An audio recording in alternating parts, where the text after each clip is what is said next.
By 1945, Japan's skies were no longer its own. The empire that once ruled the Pacific had become a fortress under siege, its airfields scarred by relentless American bombing. In that dying light, one aircraft rose from the ashes, sleek, defiant, and desperate. The Kawanishi N1K2-J Shiden Kai, known to the Allies as George, was Japan's final answer to the overwhelming tide of war. It was born not from confidence, but from necessity, a machine built when fuel was scarce, factories were burning, and pilots were running out of time. Yet it was beautiful in its defiance, a testament to engineers who still believed that skill and spirit could outfly numbers and steel. In a world collapsing around it, could one fighter crafted by hand, flown by the last veterans of a dying empire, turn back the inevitable? This is the story of the Shiden Kai, the last breath of Japan's aerial pride, and the haunting echo of a nation's struggle to fight on even when the war was already lost. The story of the Shiden Kai began not in triumph, but in survival. By 1943, Japan's once dominant Zero fighters were being outclassed by faster, more powerful American aircraft like the Hellcat and Corsair. The Imperial Navy needed something radical, a fighter that could reclaim the skies and restore hope to its weary pilots. At the Kawanishi Aircraft Company, a group of engineers led by Tadao Kawanishi accepted an impossible challenge. Their task: to design a new fighter that could outperform the Zero in speed, climb, and firepower, while using materials that were quickly disappearing from Japan's shrinking industrial base. The result was the N1K, a land-based adaptation of the company's earlier floatplane fighter. Early prototypes of the N1K1 Kyofu struggled with mechanical complexity and high-maintenance demands. Its landing gear was fragile, its engine temperamental, and its performance inconsistent. Yet beneath the flaws, test pilots sensed something extraordinary. The aircraft's powerful Homare engine and large wings granted it superb maneuverability even at high altitude. It had the heart of a warrior if only it could survive its own design flaws. In 1944, as Japan's war effort crumbled under constant bombardment, Kawanishi's engineers took a bold step. They stripped down the N1K1 and rebuilt it from the ground up. The result was the N1K2-J Shiden Kai, the Violet Lightning, improved. Its airframe was simplified, its landing gear strengthened, and its fuselage redesigned for ease of production. Gone were the floatplane roots. This was a pure fighter, forged in urgency. The Shiden Kai was a marvel of aerodynamics and ingenuity. Its Homare 21 engine produced over 2,000 horsepower, allowing it to climb and roll with astonishing agility. 4 20mm cannons armed its wings, giving it enough firepower to destroy any Allied aircraft with a single burst. Pilots who tested the prototype were stunned. It could match the Hellcat and even challenge the vaunted P-51 Mustang in skilled hands. But time was no longer on Japan's side. Allied bombers pounded the islands relentlessly, and supply lines collapsed. Factories lacked aluminum, fuel, and trained workers. Only a few hundred Shiden Kai units would ever leave the assembly line. Each one was a masterpiece built under siege, a fragile symbol of a nation still refusing to surrender. When the first squadrons took flight, there was no illusion of victory, only duty. The pilots who climbed into the Shiden Kai knew they were fighting against the inevitable, yet they flew anyway. By the winter of 1944, the Pacific sky had turned against Japan. American carrier groups swept across the ocean like floating cities, their decks launching endless waves of aircraft. The Zero, once the terror of the Pacific, was now outmatched, outgunned, and outnumbered. Into this storm rose the Shiden Kai, flown by the few remaining aces of the Imperial Navy. They came from squadrons like the 343rd Kokutai, commanded by the legendary Minoru Genda, the architect of Pearl Harbor. Under his leadership, these elite pilots were gathered for one last stand, equipped with the best aircraft Japan could still produce.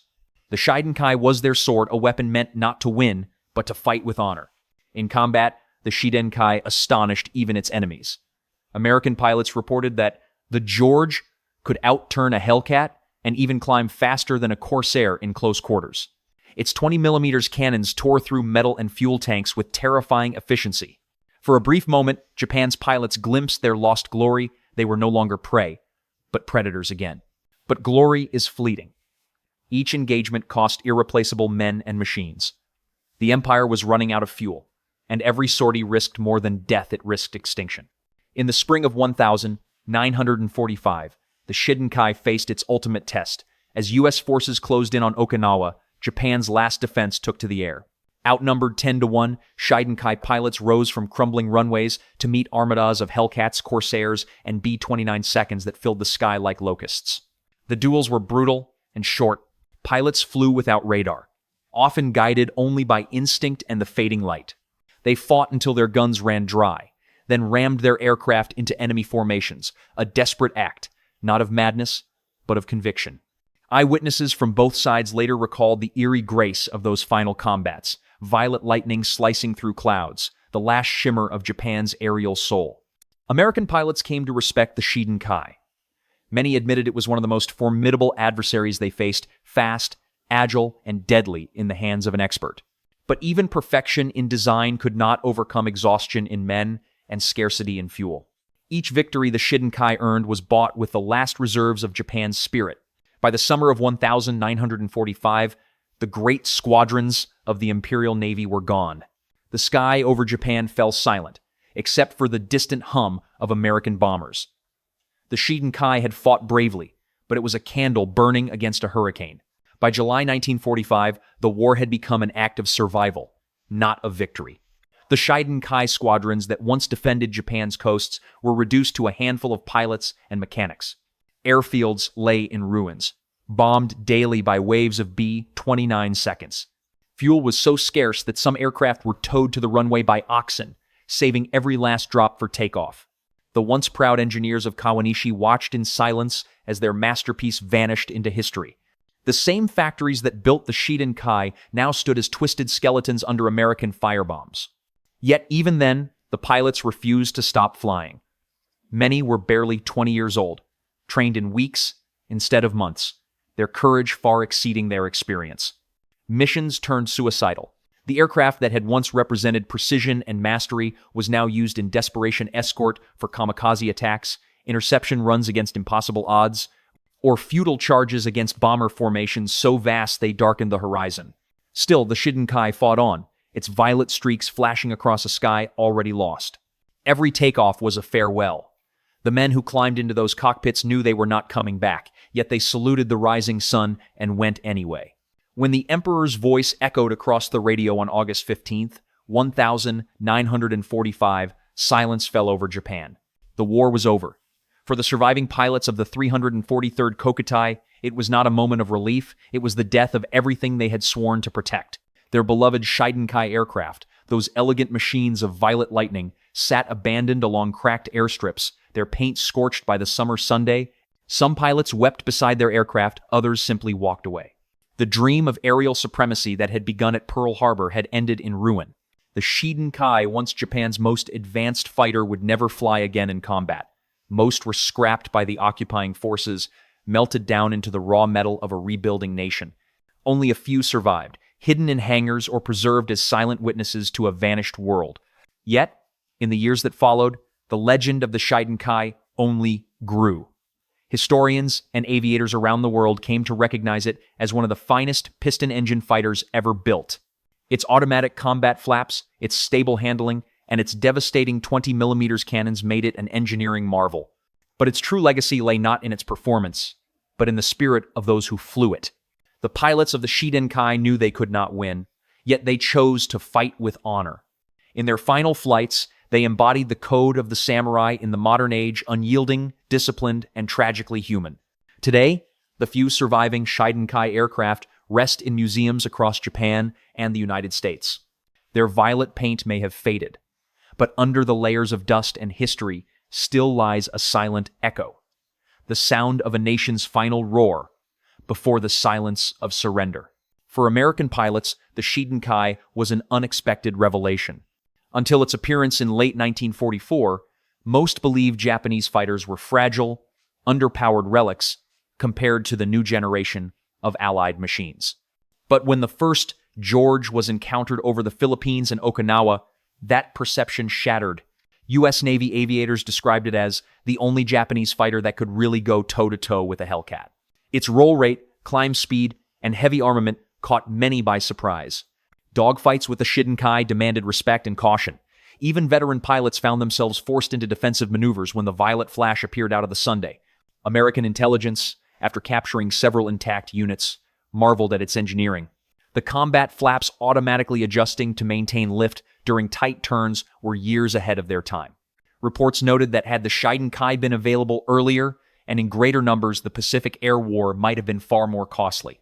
To the Americans who fought it, the George became a symbol of Japan's technical brilliance tragically realized too late to change the outcome of the war.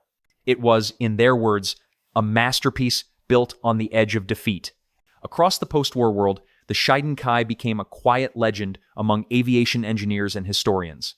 In Britain and France, its design was studied as part of the evolution of high-performance piston fighters. The Royal Aircraft Establishment noted its remarkable lift management system, while French engineers praised its aerodynamic purity, proof that genius could emerge even in defeat. In the Soviet Union, the aircraft's captured blueprints and combat reports were analyzed alongside those of the P-51 Mustang and FW-190. The Soviets recognized something deeply pragmatic in its design philosophy: the emphasis on survivability through stability. That same principle would later echo in early jet fighters like the MiG-15. For Japan itself, the Shiden Kai became a symbol of reflection. It was celebrated not for victory, but for dignity, for the way it represented human persistence amid collapse.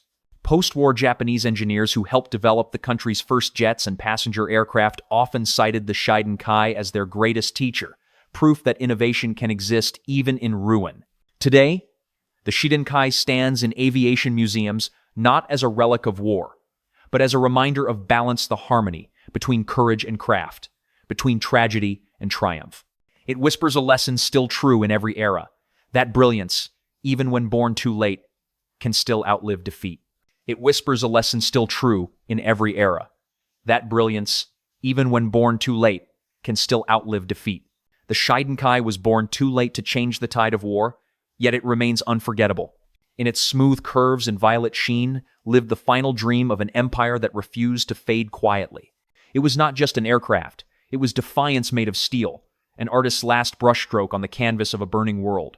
For the men who flew it, the Shiden Kai became both savior and tomb. They fought in skies that no longer belonged to them, facing an enemy who held the horizon. Still, they climbed, dove, and turned with the grace of those who understood that skill could outlive victory. In the cockpit's cramped silence, a pilot might whisper a prayer not for triumph, but for meaning. And meaning they found. Every mission, every impossible sortie became a statement that courage is not the privilege of the victorious. Even in defeat, there can be honor.